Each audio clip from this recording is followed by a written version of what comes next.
JJ Starling is out indefinitely. Oh boy.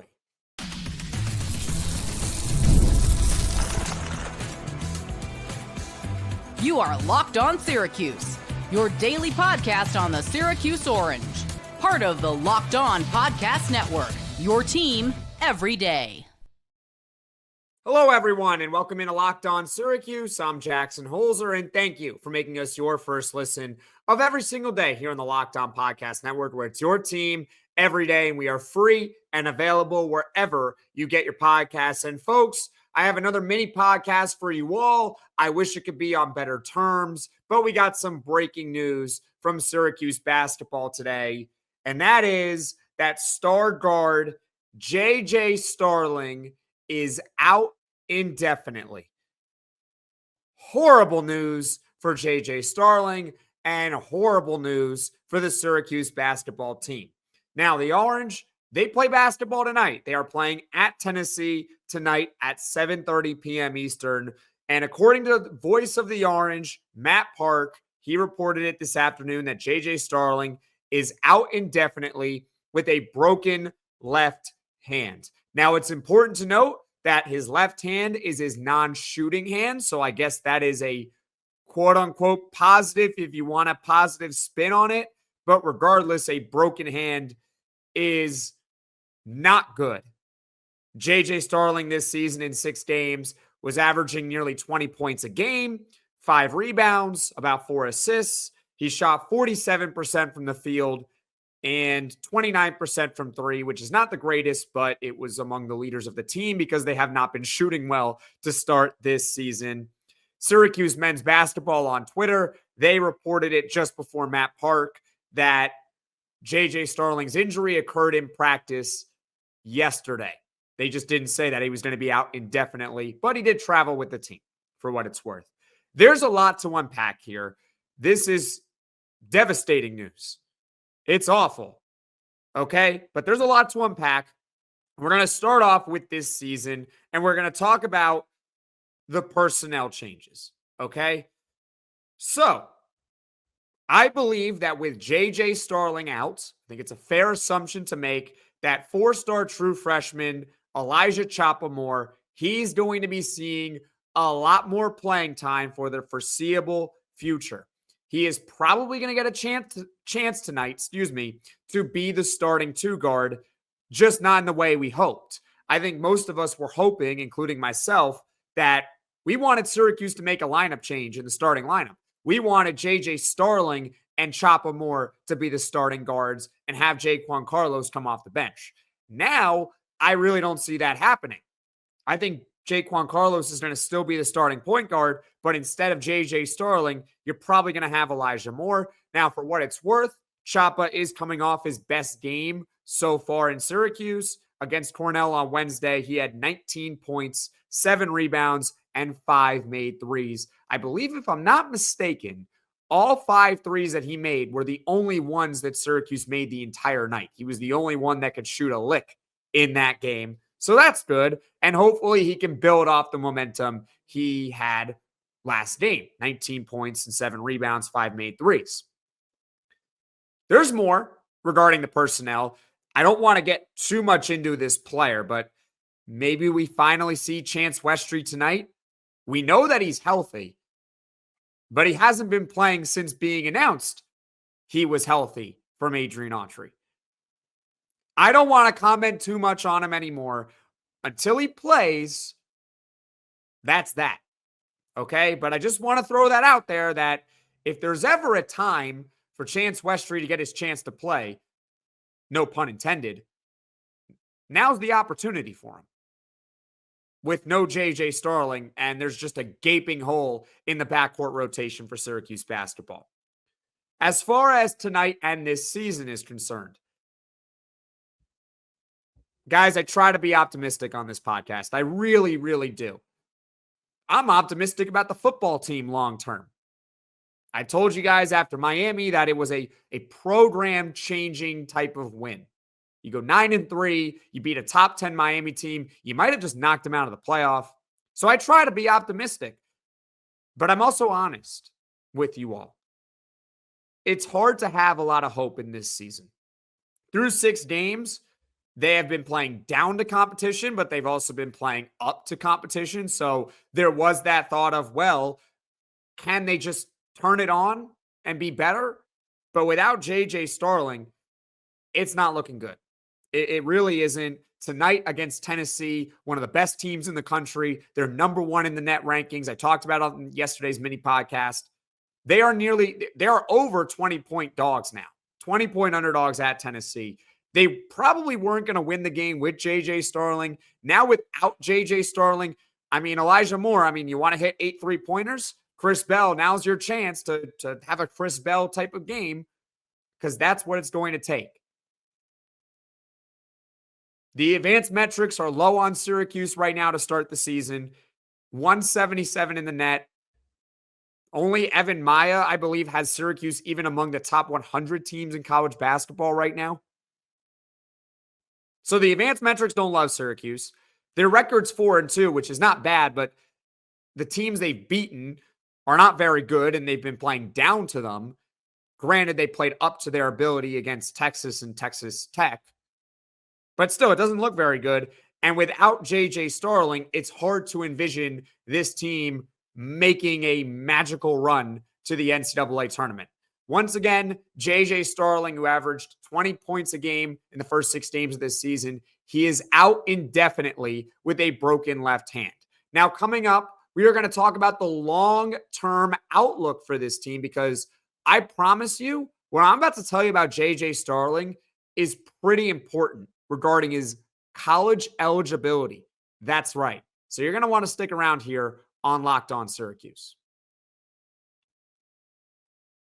Basketball season is in full swing, and whether it's the NBA or college, like going to Syracuse games, they're always typically exciting. And the way I get tickets for games is by using Game Time. Game Time is a new feature called Game Time Picks that makes getting tickets for your favorite live events even easier. Game Time Picks filters out the fluff to show you only incredible deals on great seats, so you don't have to waste time searching through thousands of tickets. My favorite feature is the curated deals. Curation makes it easier to save more on sports, concerts, comedy, theater, etc.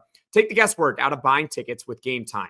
Download the Game Time app, create an account, and use code LOCKEDONCollege for $20 off your first purchase. Terms apply. Again, create an account, redeem code LOCKEDONCollege, LOCKEDONCOLLEGE for $20 off. What time is it? Game time. Get ready to tackle the NFL action with FanDuel, America's #1 sportsbook, because right now new customers can bet $5 and get $150 in bonus bets if you win.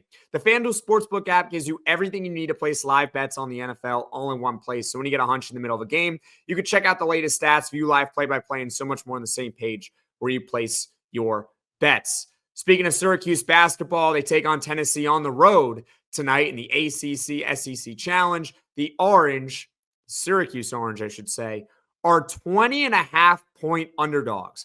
That is an absurd number between 2 power conference teams. But Tennessee is a national championship caliber team. They're #1 in the net rankings.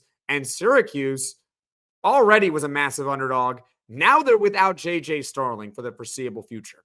So take that for what it's worth on those odds. What do you think of them? Just visit FanDuel.com to join today, and you'll get started with $150 in bonus bets if you win your first $5 bet. That's FanDuel.com, and never waste a hunch, and make every moment more with FanDuel, an official sportsbook partner of the NFL.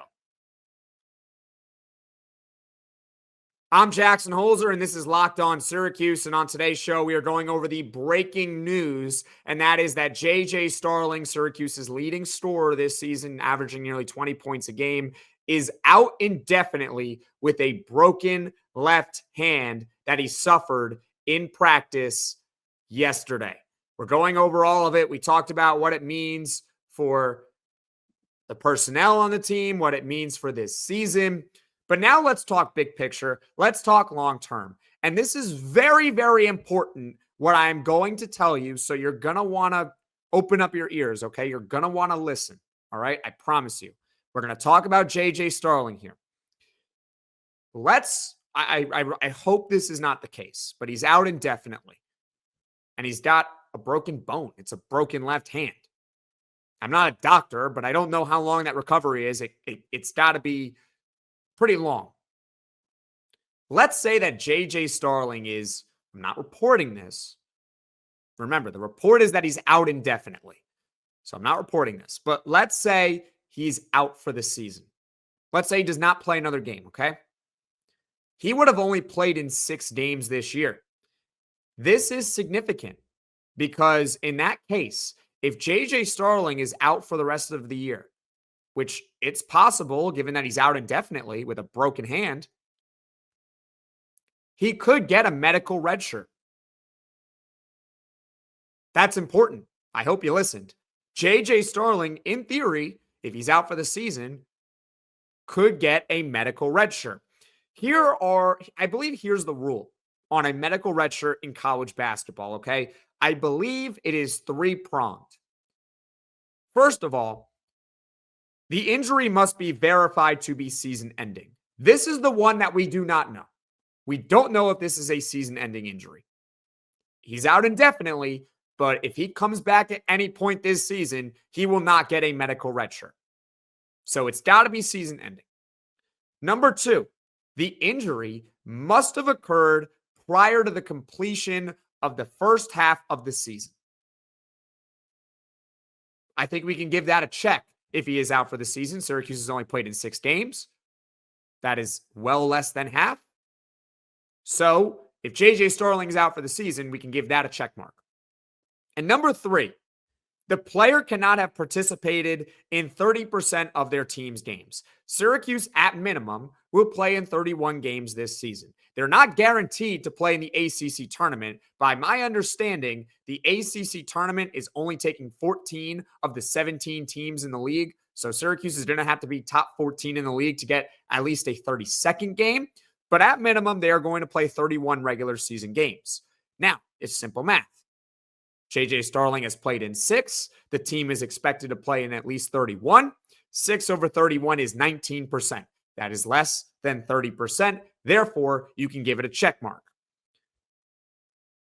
JJ Starling could get a medical redshirt if he's out for the season, and he would enter next year with 2 years of eligibility left. Whereas, had he stayed healthy for most, if not all of this season, he would have only had 1 more year left of eligibility, and that would be next season. So that's big. That's big long term, as much as it sucks right now. If JJ Starling cannot play for the rest of the season, I believe he will be eligible for a medical redshirt, which would mean he gets 2 years. He gets 2 years left. I think that's big. Let's now talk about Adrian Autry. I think this is also important. Let's say this season goes sideways. Let's define sideways, okay? They don't make the ACC tournament. And yes, as I said earlier, that is a real thing this season. It used to be every team makes it no matter what. I don't think that's the case anymore. The ACC expands to 17 teams. I think they're only taking 14 this time around. You got to be top 14 in your league. So let's say Syracuse is bottom 3. It's possible. I hope not. I hope they at least can make the ACC tournament. But let's say the season goes sideways. Let's say they have a season like Louisville has had the past 2 years, although they're looking better this year. Will Adrian Autry get an injury pass? See, that's a huge question that I cannot answer right now. I'm recording this on December 3rd. It's 2:36 p.m. Eastern. I can't answer that for you. I just have to float the question. Will he get an injury pass? I guess my take on it is this. If Syracuse this season is competitive in a lot of games, maybe they go over 500, then Autry's going to get a 3rd year. And before the season, it would have taken anything but a disaster. I mean, going into the season for Adrian Autry, I should rephrase myself, he was going to get a 3rd year barring a disaster. If they're relatively competitive without JJ Starling and they can win 15, 16, 17 games, then Adrian Autry is going to get a 3rd year. I have no doubt about it. He'll get a 3rd opportunity to be the head coach at Syracuse. But let's say they win 7 games the entire year. I hope that's not the case, but let's say it happens. Obviously, if everything was right, if JJ Starling was healthy for the whole season and they only won 7 games, Autry's not getting a third year. There's no way. But with Starling out, it's possible that if this team does not do well, that Autry gets an injury pass. That's why I'm floating the question out to you all. Do you think that Adrian Autry is going to get an injury pass? I guess the best way to put it is, let's see what happens. Let's see how the team looks. If they look okay, if they look fine, and it clearly seems like if they had JJ Starling, they would be maybe in the tournament. Like if they win 18 games, you can make a legitimate case that if they had JJ Starling, they would be in the NCAA tournament. In that case, Adrian Autry gets here 3. But if they win 7 games and they don't look competitive in a lot of them, do you get an injury pass? I don't know. So that's the long-term outlook. In summary, it's JJ Starling. We know he's out indefinitely, but if he's out for the season, he's probably eligible for a medical redshirt, which would give him 2 years of eligibility left. And Adrian Autry could get himself an injury pass, even if the season goes completely sideways because JJ Starling's out. Obviously, this is brutal news, and I wish JJ Starling well. I hope he recovers nicely. I hope he can get back on the court as soon as possible. And I hope that Syracuse basketball tonight, they win the freaking game. How about that? Shut everyone up. That would be cool. 20-plus point dog on the road in Tennessee. How about that? I don't think it's going to happen, though. But, hey, that's why they play the games, right? You got to play the games. That's the optimistic way to look at it. So, thank you all so much all for tuning into this emergency quasi-mini podcast.